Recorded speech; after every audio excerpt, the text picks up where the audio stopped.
Hello प्यारे बच्चों, इस वीडियो में हम लोग डिस्कस करेंगे क्लास 9th के 4 मार्क इंपॉर्टेंट क्वेश्चन। ठीक है ना भाई, ध्यान से देखना, हर एक क्वेश्चन बहुत इंपॉर्टेंट रहने वाला है। सबसे पहले ये क्वेश्चन है, इसमें एक्स की वैल्यू हमें बतानी है। कैसे करेंगे, ध्यान से देखना है। देखो, जो वैल्यू गिवन है 4 की पावर 2x माइनस 1 माइनस 16 की power x minus 1 equals to 384।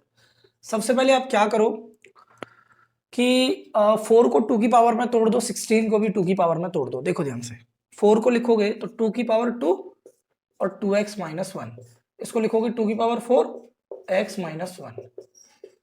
अब इसमें पावर के ऊपर पावर है तो पावरों का मल्टीप्लाई कर दो, तो 2 की पावर 2 2 जो 4x और 2 एकम 2। ऐसे ही 2 की पावर देखो 4x और 4 का 1 में करेंगे तो -4, 384। ठीक है ना। अब क्या कर सकते हो, अब देखो मेरा मानना तो ये है कि इसको आप ऐसे लिख सकते हो 2 की पावर 4x इंटू 2 की पावर -2, 2 की पावर 4x इंटू 2 की पावर -4 इक्वल्स टू 384।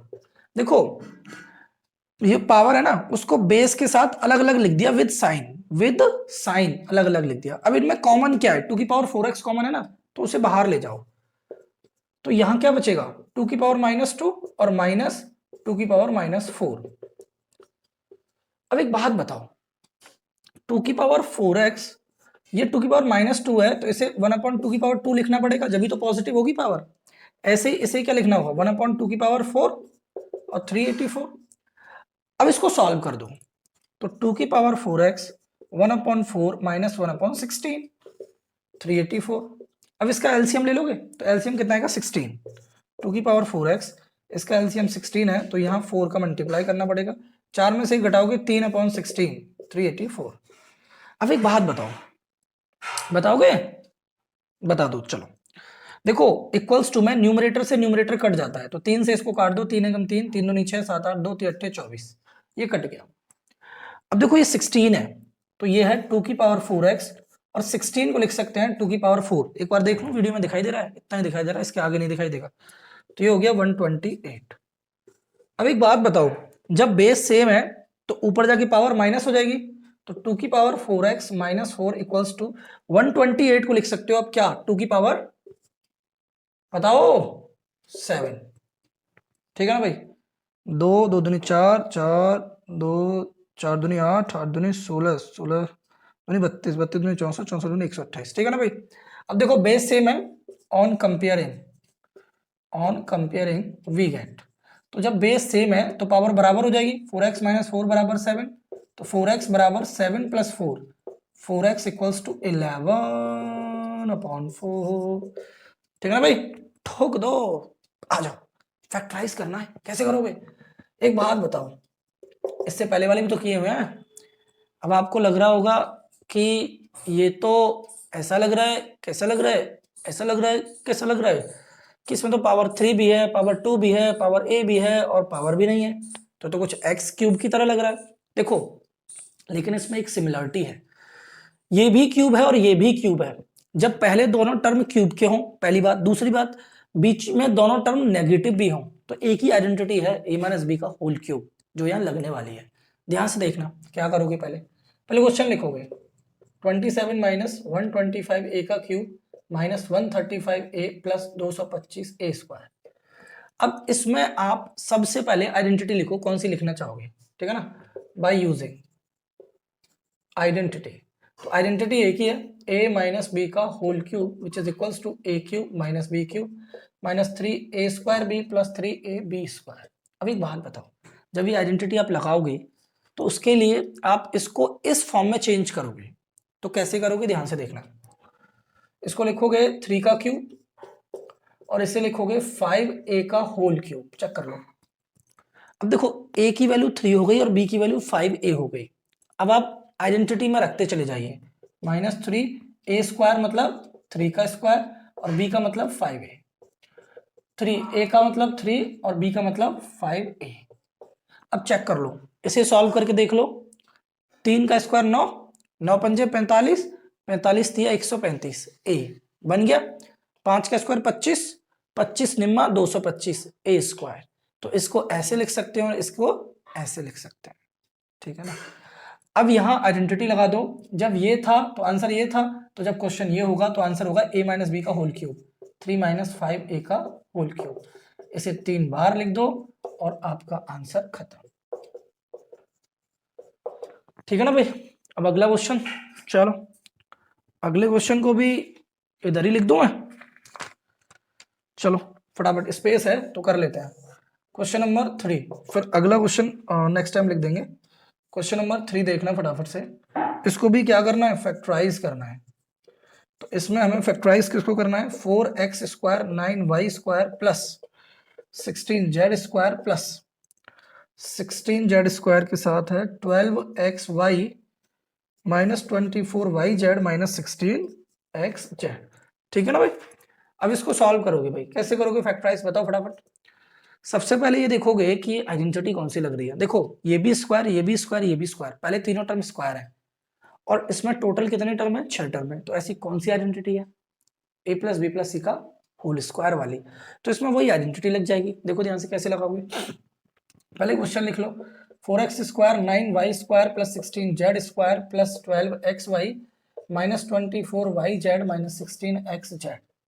अब लिखना बाय यूजिंग आइडेंटिटी, और आइडेंटिटी कौन सी है, a plus B plus C का होल स्क्वायर। अब लिखो a square plus B square plus C square plus 2ab plus 2bc plus 2ca। अब देखना ध्यान से कैसे। अब देखो क्या करोगे, इसको लिखो, जो 4x है ना इसे लिख दो आप 2x का होल स्क्वायर, और यहाँ साइन मत लगाओ भी, पता नहीं है पॉजिटिव है या नेगेटिव है। अब देखो 9y का स्क्वायर है ना, तो इसे लिख दो आप 3y का होल स्क्वायर, 16 है तो इसे लिख दो 4z का होल स्क्वायर।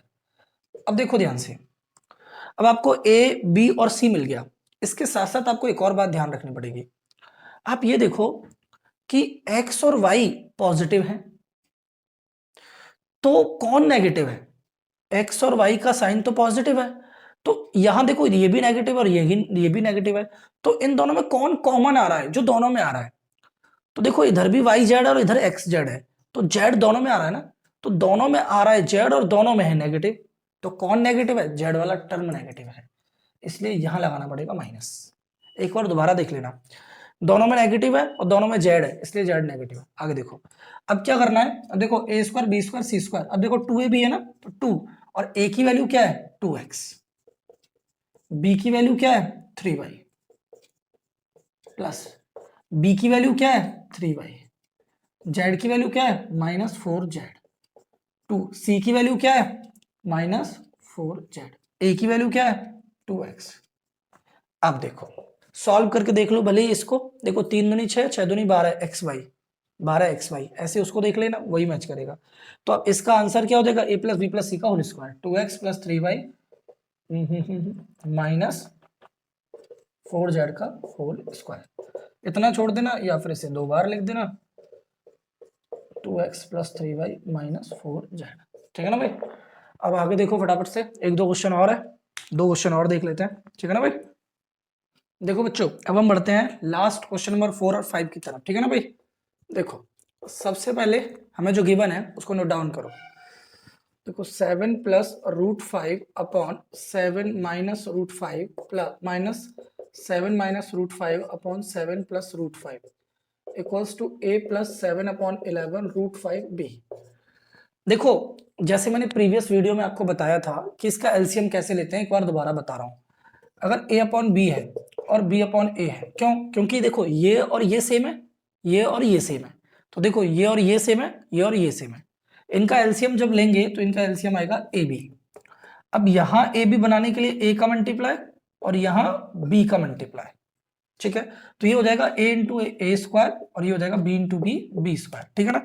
अगर ये वाली बात क्लियर हो गई आपको तो अब देखो ध्यान से, अब इस क्वेश्चन में कुछ भी नहीं बचा, ध्यान से देखना, ये वाली वैल्यू इधर, तो जब इसका इधर करेंगे तो 7 plus root 5 into 7 plus root 5 minus 7 minus root 5 7 minus root 5 upon में एलसीएम 7 माइनस रूट 5 और 7 प्लस रूट 5 और equals to a plus 7 upon 11 root 5 b। ठीक है ना भाई। अब ये देखो a प्लस बी तो a प्लस बी का होल स्क्वायर हो जाएगा, 7 प्लस रूट 5 का whole square minus 7 minus root 5 का होल स्क्वायर। देखो a minus B into A plus B, तो a का स्क्वायर माइनस b का स्क्वायर, ये हो जाएगा a प्लस 7/11 रूट 5 b। ठीक है ना भाई। अब यहाँ a प्लस बी का होल स्क्वायर खोलो, तो देखो a का स्क्वायर प्लस b का स्क्वायर प्लस 2 इंटू ए इंटू बी माइनस ब्रैकेट, क्योंकि माइनस लग रहा है इसलिए ब्रैकेट लगाना बहुत जरूरी है। a माइनस बी का होल स्क्वायर क्या होता है, a का स्क्वायर प्लस b का square minus 2 into 7 into root 5 upon और इक्वल्स टू में a प्लस 7/11 रूट 5 b। अब देखो 7 का स्क्वायर है 49 और रूट 5 का स्क्वायर होता है 5, रूट 5 का स्क्वायर कितना होता है 5। ठीक है, अब आगे आ जाओ, 7 का स्क्वायर 49, रूट 5 का स्क्वायर 5, 7 टू जा 14 रूट 5। अब देखो माइनस 7 का स्क्वायर 49, रूट 5 का स्क्वायर 5 और 2 7 जा 14 रूट 5 अपॉन 49 में से 5 घटाओगे तो 44 equals to a plus 7/11 root 5 b। ठीक है, चेक कर लो, आराम से चेक कर लो। 49 और 5 कितना हो जाएगा 54 प्लस 14 रूट 5। अब देखो माइनस 49 और 5 54 minus minus plus 14 root 5 upon 44 equals to a plus 7/11 root 5 b। 54 से 54 कट गया, 14 और 14 कितना हो जाएगा 28, 28 root 5 upon 44 equals to a plus 7/11 root 5 b। अब इसको काट दो 4 से 7 बार, 4 से 11 बार। पहले मैं चेक कर लूँ इतना वीडियो में दिखाई दे रहा है, बस इसके आगे गुंजाइश नहीं है, तो गुंजाइश नहीं है, कोई बात नहीं, गुंजाइश कर लेते हैं। इस वाली बात को मैं यहाँ लिख रहा हूँ, तो देखो 7 रूट 5 अपॉन 11 और बराबर में क्या है a प्लस 7/11 रूट 5 b। इतने तक मेरे हिसाब से किसी को दिक्कत नहीं होनी चाहिए। अब है, अब एक बात बताओ, इसमें b का मल्टीप्लाई इधर हो रहा है, लेकिन इसमें ऐसा क्या मल्टीप्लाई करें कि इसका यही रहे आंसर। बात को फील करना, देखो 7/11 रूट 5 है, 7/11 रूट 5 है, इसमें b का मल्टीप्लाई कर रहा है और इसमें हम किसका मल्टीप्लाई करें कि वही रहे। तो भाई 1 ही होता है मल्टीप्लिकेटिव आइडेंटिटी, मतलब 5 में मैं किसका मल्टीप्लाई करूं कि 5 ही आए, तो 1 का ही तो करूंगा जब भी तो 5 आएगा। तो उसी तरीके से यहाँ अल्टीमेटली यहाँ किसका मल्टीप्लाई हो रहा है 1 का मल्टीप्लाई हो रहा है, और इसमें a जुड़ रहा है और इसमें मैं क्या जोड़ूं कि यही रहे। जैसे 5 में मैं क्या जोड़ूं कि 5 रहे, तो 0 जोड़ूंगा ना, तो इसलिए यहाँ क्या आ जाएगा +0। अब एक बात बताओ, जब दोनों तरफ कंपेयरिंग करोगे, ऑन कंपेयरिंग वी गेट, तो हमें a की वैल्यू तो मिलेगी 0, b की वैल्यू मिलेगी 1, यही आंसर है। ठीक है ना भाई, ठोक दो। लास्ट वाला और देख लो एक बार, कर ले, आ गया समझ में। चलो लास्ट और लिख लेना ध्यान से, पढ़ लेना ध्यान से। ये क्वेश्चन भी वैसे मैं पहले करवा चुका हूँ लाइव क्लास में यूट्यूब पर, वो है, जाकर देखोगे तो सब कुछ मिलेगा, ढूंढने से तो भगवान भी मिलते हैं। देखो इधर आपको क्या करना है, देखो auto rickshaw fare in a city is charge for ₹10 for the first kilometre we have given. ये क्वेश्चन तो बहुत फेवरेट रहा है, वी हैव गिवन। अब देखो ध्यान से, एनसीईआरटी से थोड़ा सा हट कर है, डिजिट चेंज है, तरीका वही है। हमें क्या गिवन है, auto rickshaw fair, rickshaw fair, auto rickshaw fare in a city. हमें किराया बताया गया है किसी ऑटो रिक्शा का एक शहर में, जिसमें फेयर फॉर फर्स्ट किलोमीटर, जो किराया है फेयर फॉर फर्स्ट किलोमीटर, वो कितना है, पहले किलोमीटर का किराया कितना है ₹10 फॉर द फर्स्ट किलोमीटर।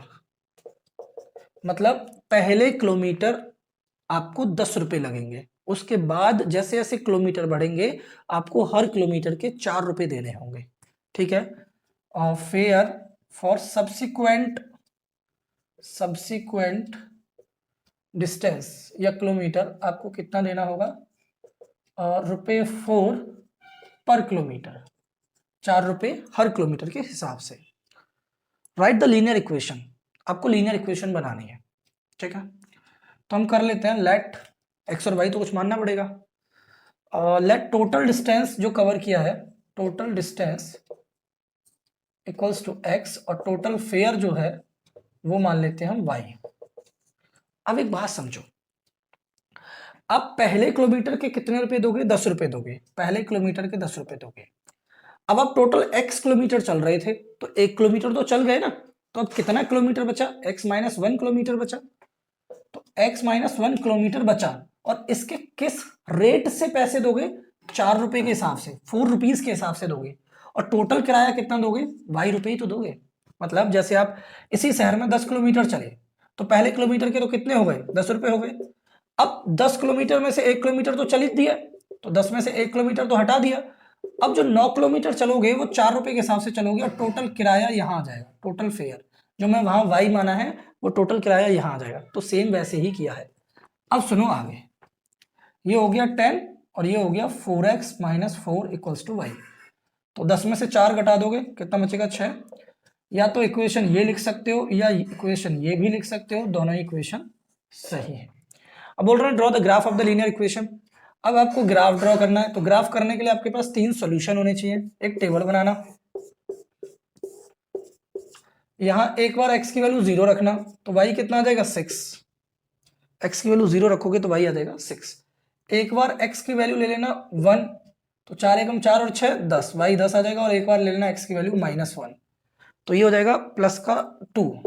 अब ग्राफ बना देना प्रॉपर वे में,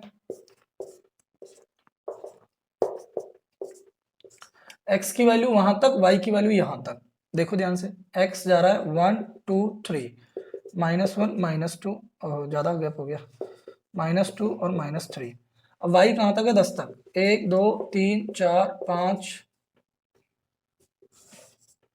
6 7 8 9 10 y और y डैश, और -1 -2। अब ये देखो, x की वैल्यू 0 और y की वैल्यू 6 कहाँ है?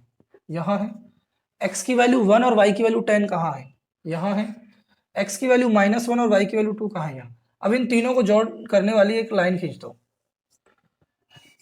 अब यहाँ कोऑर्डिनेट दिखा देना 1, 10, 0, 6 और -1, 2। और यहाँ लाइन की इक्वेशन क्या आई है? 4x + 6 equals to y। ये आपका करेक्ट आंसर हो गया आउट ऑफ ऑल। वीडियो कैसा लगा? अच्छा लगा हो तो बता देना। बाकी का वीडियो आपको इसी तरीके से मिलती रहेंगी 9th 10th 11th 12th की। और अगर हो पाया तो लाइव क्लास करने की भी कोशिश करेंगे। जितना हो सके क्लास को शेयर करना, अगर क्लास अच्छी लगी हो तो, अन्यथा की स्थिति में मत करना। ठीक है ना भाई? हंसते रहो, मुस्कुराते रहो, बने रहो एनसीईआरटी प्लस के साथ। मिलते हैं नेक्स्ट वीडियो में।